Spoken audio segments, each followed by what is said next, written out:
Luto tayo guys ng chicken tinola. Chicken at chicken talaga to dahil ang lulutuin natin puro paa ng manok. Ito 1 kilo. Pag mag chicken tinola kayo, kailangan yung sariwa talaga. Yung bawang at sibuyas.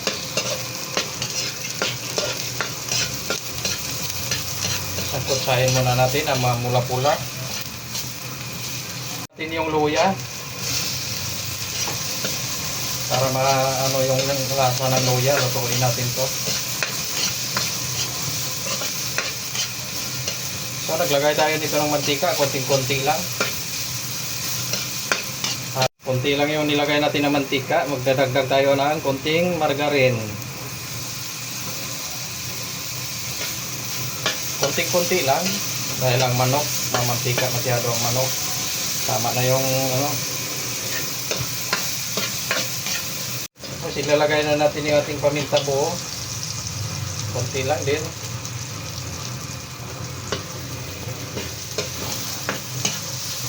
Tapos yung tanglad natin. Kailangan isama natin dito sa pag-isa natin. Saka ilagay na natin yung ating paa ng manok. Yung paa ng manok pala natin, nilamas natin yan sa asin. Hinugasan. Tapos nagpakulo tayo ng tubig para hindi mangamoy pa. Pinakuluan natin at itinapon yung unang kulo at ito siya, yun, pinakuluan na yan ng asin para hindi magamoy pa.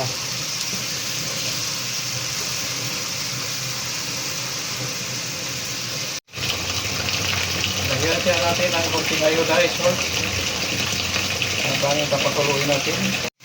Mamaya na natin ilagay yung papaya, tubig lang muna, sabaw lang muna, palambutin muna natin yung manok natin bago natin ilagay yung papaya at saka dahon sili at chili green. Putin natin yan ng kalahating oras at takpan muna natin. Yun ang ating tinulang manok, paa ng manok. So pwede na natin ilagay yung ating papaya. Isang buo yung papaya natin.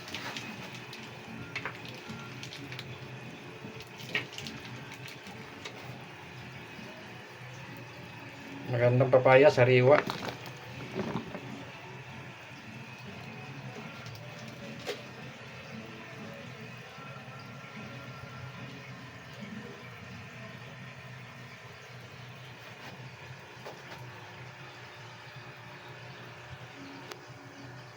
At takpan naman natin uli.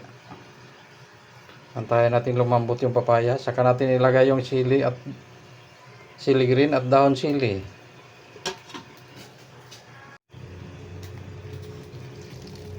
Ayan na guys. Pwede na natin ilagay ang ating chili green at chicken cubes. Lagyan natin 2 chicken cubes. Masarap to sa pulutan guys, yung ganito guys. Lalo na pag may hangover ka.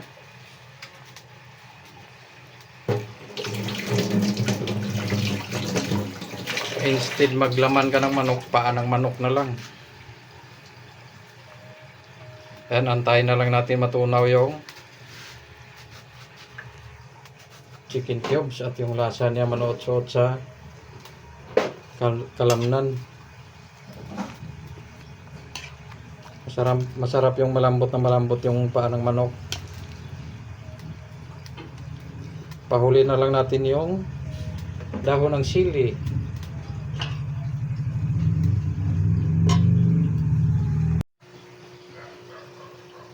Ayan na guys, luto na guys.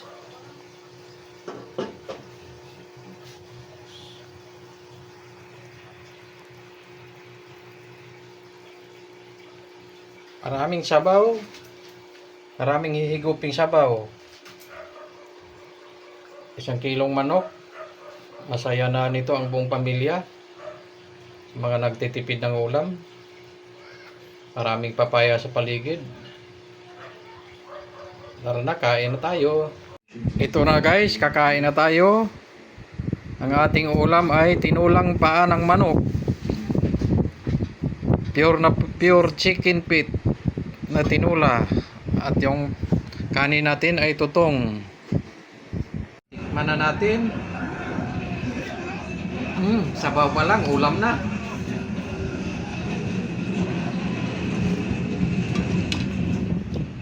Walang bitchin guys. Hindi ko na nilagyan bitchin, malasa.